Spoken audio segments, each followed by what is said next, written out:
Praise the lord. ప్రభువును రక్షకుడైన యేసుక్రీస్తు పరిశుద్ధ నామమునకు మహిమ కలుగునుగాక. కూడి ఉన్న మీ అందరికీ కూడా దేవాది దేవుడికి స్తోత్రములు. ఈ దినమునకు గాను దేవుడు మనకు అనుగ్రహించే వాక్యమును ధ్యానం చేస్తూ ముందుకెళదాము.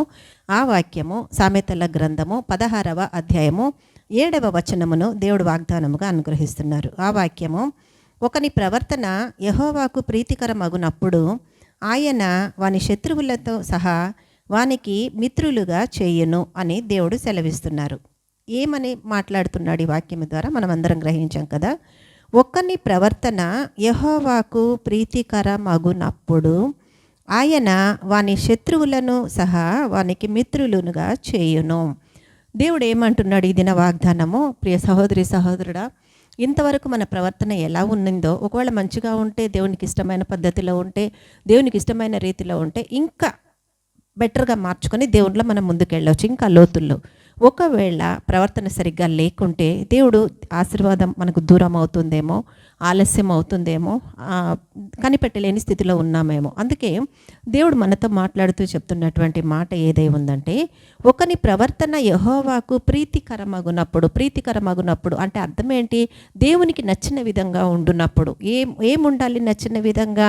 ఒకరి ప్రవర్తన అంటే మన ప్రవర్తన ఎలా ఉందండి? ఎలా ఉంది మన ప్రవర్తన?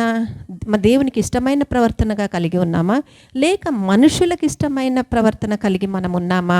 మనుషులకు ఇష్టమైన ప్రవర్తన మనం కలిగి ఉంటే, ఒకరి మెప్పు కోసం మనం బ్రతికితే అందులో ఎటువంటి ఆశీర్వాదము ఉండదండి. కానీ దేవునికి మేలుకరముగా, దేవునికి ఆశీర్వాదకరముగా మనము ముందుకు కొనసాగాలి అంటే మన ప్రవర్తన దేవునిలో సరిగ్గా ఉండాలని దేవుడు మనతో మాట్లాడుతున్నాడు. ఒకవేళ మన ప్రవర్తనను బట్టి సమస్యలు వస్తున్నాయేమో, మన ప్రవర్తనను బట్టి అనేకులు ఇబ్బందిలో ఉంటున్నారేమో, మన ప్రవర్తనను బట్టి అనేకులు నొచ్చుకుంటున్నారేమో, లేక మన ప్రవర్తనను బట్టి దేవునికి మహిమకరంగా మనం లేమేమో. అందుకే ఈరోజు మరొకసారి మనల్ని హెచ్చరిస్తూ ఈ వాక్యాన్ని మనకు అనుగ్రహిస్తున్నాడు. అందుకే ఒకని ప్రవర్తన యెహోవాకు ప్రీతికరమగునప్పుడు ఏమై ఉంది? ఒకని ప్రవర్తన యెహోవాకు ప్రీతికరమగునప్పుడు అంటే దేవునికి నచ్చిన విధముగా, దేవునికి ఇష్టమైన రీతిలో మన ప్రవర్తన ఉన్నప్పుడు ఆయన వాని శత్రువులను సహా వానికి మిత్రులుగా చేయును. అంటే చూసారా, ఈరోజు నీ శత్రువు నీకు మిత్రుడుగా మార్చబడాలంటే ఆ ఆశీర్వాదము, ఆ యొక్క గొప్పతనము నీలోనే ఉంది. ఏముంది? నీ ప్రవర్తన మార్చుకోవాలి అని అంటున్నాడు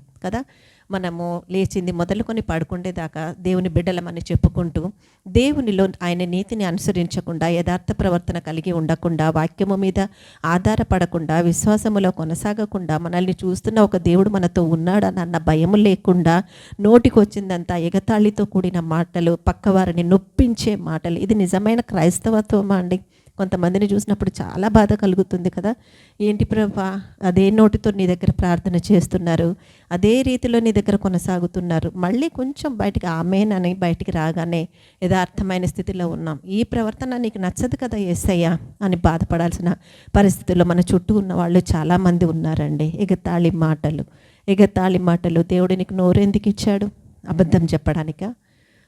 నాలుక ఎందుకు ఇచ్చాడు? దేవుణ్ణి కనపరచడానికి కదా, దేవుణ్ణి మహిమపరచడానికి కదా. మరి ఆ స్థితిలో నువ్వు దేవుణ్ణి కనపరచకుండా నువ్వు ఏ ప్రవర్తన కలిగి ఉన్నావు? ఒకవేళ సహోదరుడా, సహోదరి, నీ ప్రవర్తన సరిలేదు అని దేవుడు నీతో వచ్చి మాట్లాడుతున్నాడేమో. ఈ వాక్యం నాకు కాదులే అంటే నష్టపోయేది నువ్వే.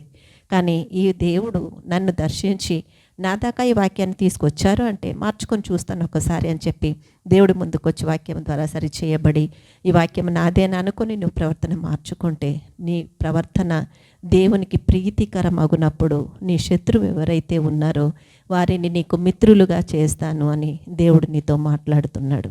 చెప్పిన దేవుడు నమ్మదగిన దేవుడు, వాగ్దానం ఇస్తున్నవాడు, మనకు తోడై ఉన్నవాడు కనుక ఆయన నీతో మాట్లాడుతూ నిన్ను బలపరుస్తున్నాడు. కాబట్టి వాక్యం అందుకుందామా? ఆయనకి ఇష్టమైన రీతిలో మనం జీవిద్దామా? ప్రీతికరమగునట్లు ఆయనను కనపరుద్దామా?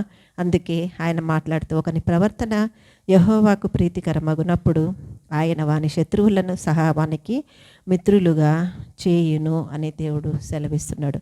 ప్రవర్తన, ఈరోజు ప్రవర్తన గురించి దేవుడు వాక్యం ఇస్తున్నాడండి మనకు. ప్రవర్తన ఎలా ఉంది? మన ప్రవర్తన దేవుణ్ణి మహిమపరిచే విధంగా ఉందా? దేవునికి ప్రీతికరమైనట్టుగా ఉందా? దేవుణ్ణి గణపరిచే విధముగా ఇటు కృప ఈ వాక్యం ద్వారా మనం పొందుకొని ఆ దేవుణ్ణి మహిమపరుద్దాం. ఈ వాక్యం మనందరి జీవితాలలో ఫలించునుగాక. ఆమేన్, ఆమేన్, ఆమేన్. హల్లెలూయా.